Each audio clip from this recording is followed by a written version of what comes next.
à présent avec Laurence Beauvillard et à l'occasion de la saison des Grands Prix d'automobile qui ont débuté il n'y a pas très longtemps. Laurence Beauvillard a voulu en savoir plus sur le mental des pilotes de Formule 1 et celui des sportifs de haut niveau en général. Alors comment font-ils pour résister au stress, maintenir une concentration qui semble-t-il est très importante? Et bien pour le savoir, Laurence Beauvillard a rencontré un champion olympique et un psychologue du sport.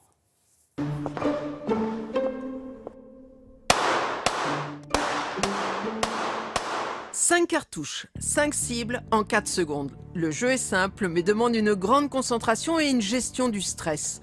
Pour maîtriser cette discipline, ce champion olympique travaille au quotidien avec un entraîneur et un psychologue sportif. Ce travail vise à gérer au mieux ce qui se trouve au plus profond de l'individu, c'est-à-dire ce que l'on ne contrôle pas habituellement, par exemple le rythme cardiaque, par exemple la fréquence cardiaque.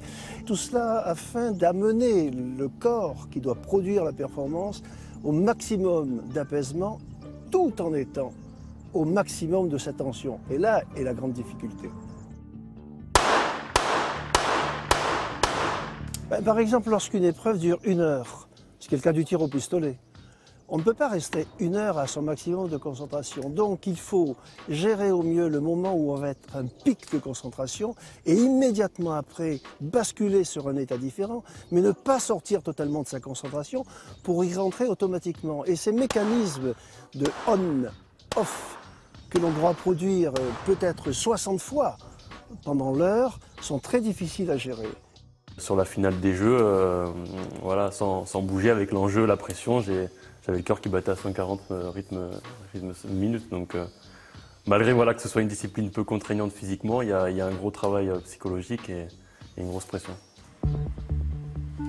Le seul moyen que l'on ait de contrôler son rythme cardiaque, c'est d'intervenir sur la respiration, notamment la respiration abdominale, donc c'est le plus profond, qui va entraîner le rythme cardiaque et qui va être capable de le faire baisser, ce qui est leur problème. Donc le but c'est de s'en rapprocher au maximum, donc voilà de 140, on essaye de baisser 120, 115, 110, mais après voilà, on a du mal à arriver en dessous.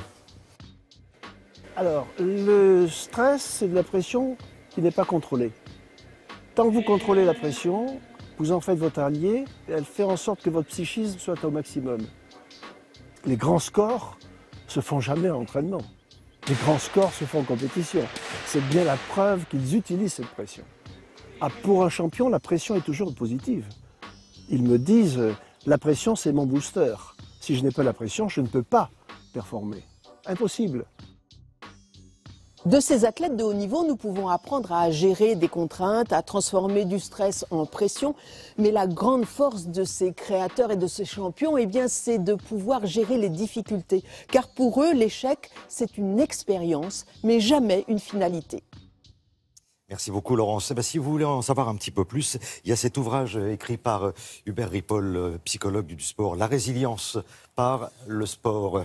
Merci Laurence. On va passer à la météo à présent avec